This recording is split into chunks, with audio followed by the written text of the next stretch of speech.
Hey y'all, it's your boy Maurice. Thank you for checking out my YouTube channel, and I am on a mission to share God's word through practical situations and have a little fun doing it. So with that being said, let's get right into it. Growing up, I didn't believe God could use me because I always disqualified myself by my flaws, the things that were wrong with me. So every time I looked into the mirror, I seen these words reflecting off the mirror that defined who I was, but I didn't know that God used flawed people in the Bible. Have you ever asked yourself, how can God use me because, and do you run off a whole laundry list of things that's wrong with you that keep God from using you?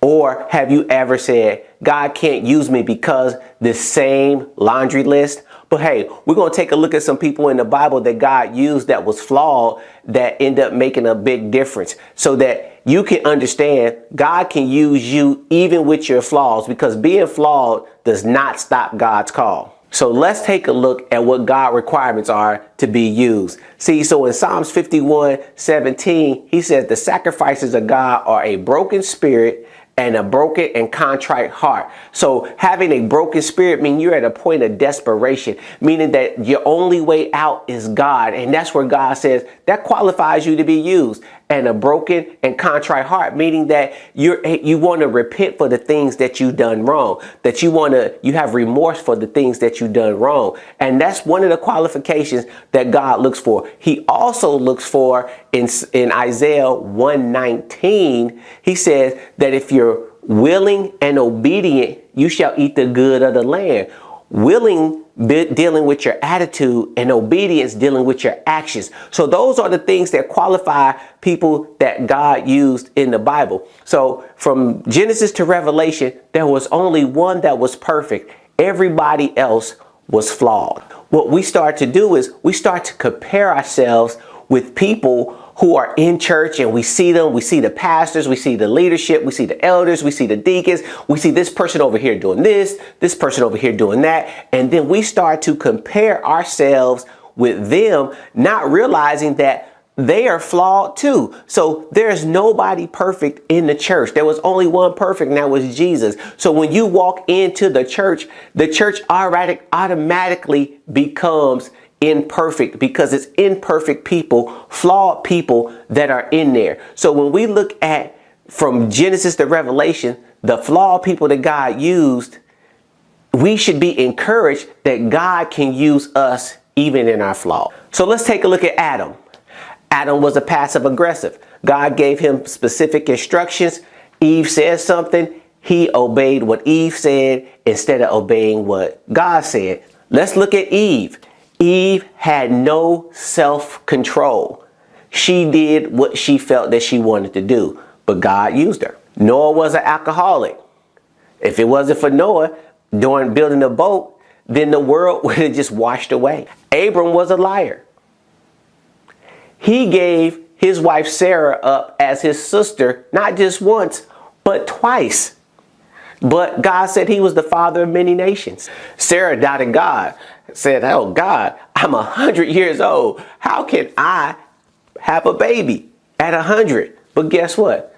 God used her and she produced a baby. That Jacob was a deceiver. So he was a deceiver, but what came from Jacob? The 12 tribes of Israel. Joseph was arrogant.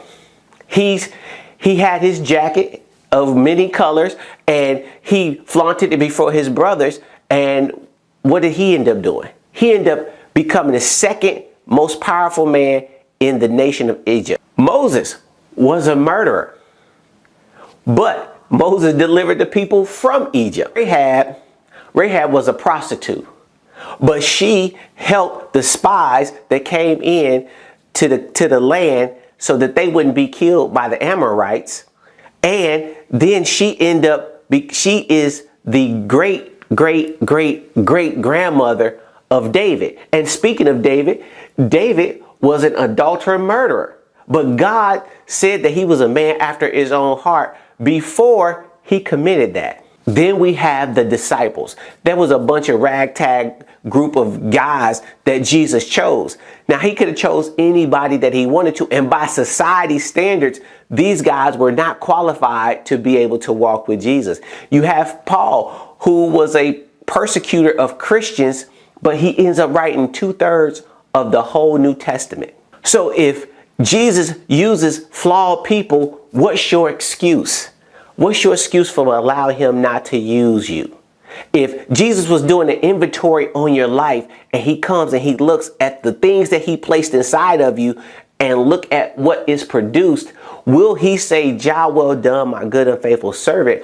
Or will he say, "Depart from me, you worker of iniquity"?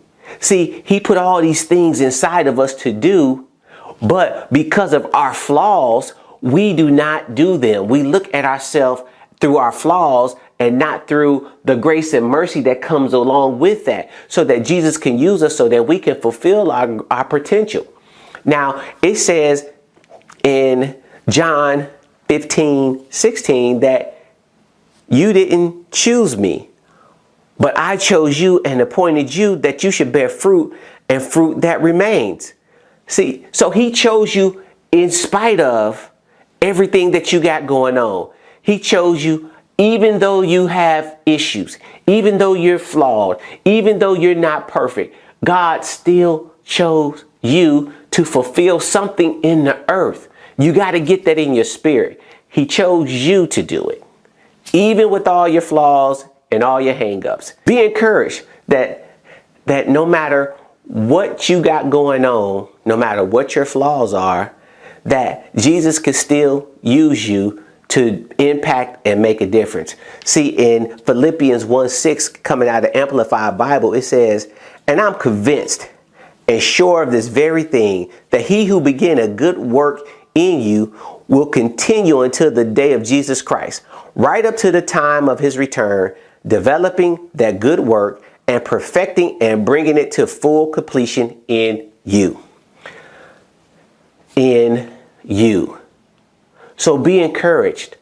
Know that no matter how flawed you are, the more flawed you are, the more God can use you. Being flawed does not stop God's call.